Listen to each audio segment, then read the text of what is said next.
જિલ્લામાંથી વધુ એક નકલી ઘીની ફેક્ટરી પકડાઈ છે। શ્રી કલ્યાણી નામથી ચાલતી હતી નકલી ઘીની આ ફેક્ટરી 8 લાખનું 3109 કિલો નકલી ઘી જપ્ત કરવામાં આવ્યું।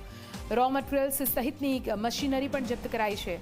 નડિયાદ ફૂડ વિભાગમાં સર્ચમાં આખી ફેક્ટરી મળી આવી। નકલી ઘીના સેમ્પલ લઈને તપાસ માટે ગાંધીનગર મોકલાયા છે। મહત્વનું છે કે આ પહેલા સપ્ટેમ્બર 2023માં આ જ ફેક્ટરીમાં 1462 કિલો નકલી ઘી ઝડપાયું હતું। વધુ માહિતી સાથે સંવાદદાતા નચિકેત ફોનલાઈન પર જોડાઈ ગયા છે।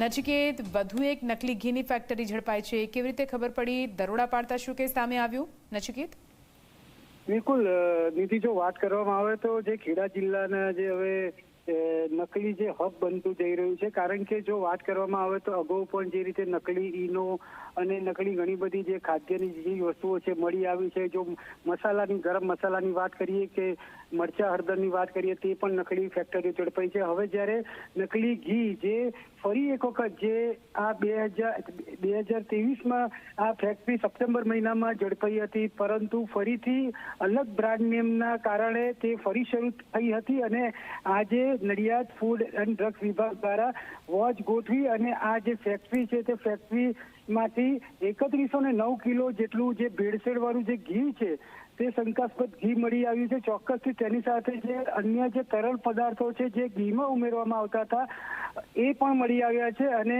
તમામ જે મુદ્દામાલ છે તે ફૂડ વિભાગ દ્વારા સીઝ કરવામાં આવે છે। નીતિ આપને જણાવી દઉં કે જે રીતે આ જે તમામ જે કાર્યવાહી થઈ છે તે સવારે લગભગ 11 વાગે જે ફૂડ વિભાગે શરૂ કરી હતી, લગભગ સાંજના 5-5:30 વાગ્યા સુધી તમામ કાર્યવાહી ચાલતી હતી।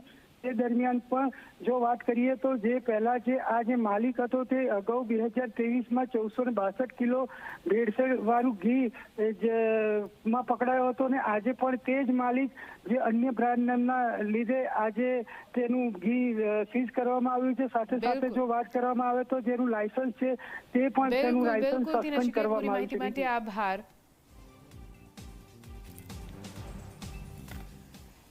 સુરતનો ખંડણીખોર પૂર્વ કોર્પોરેટર દબોચાયો।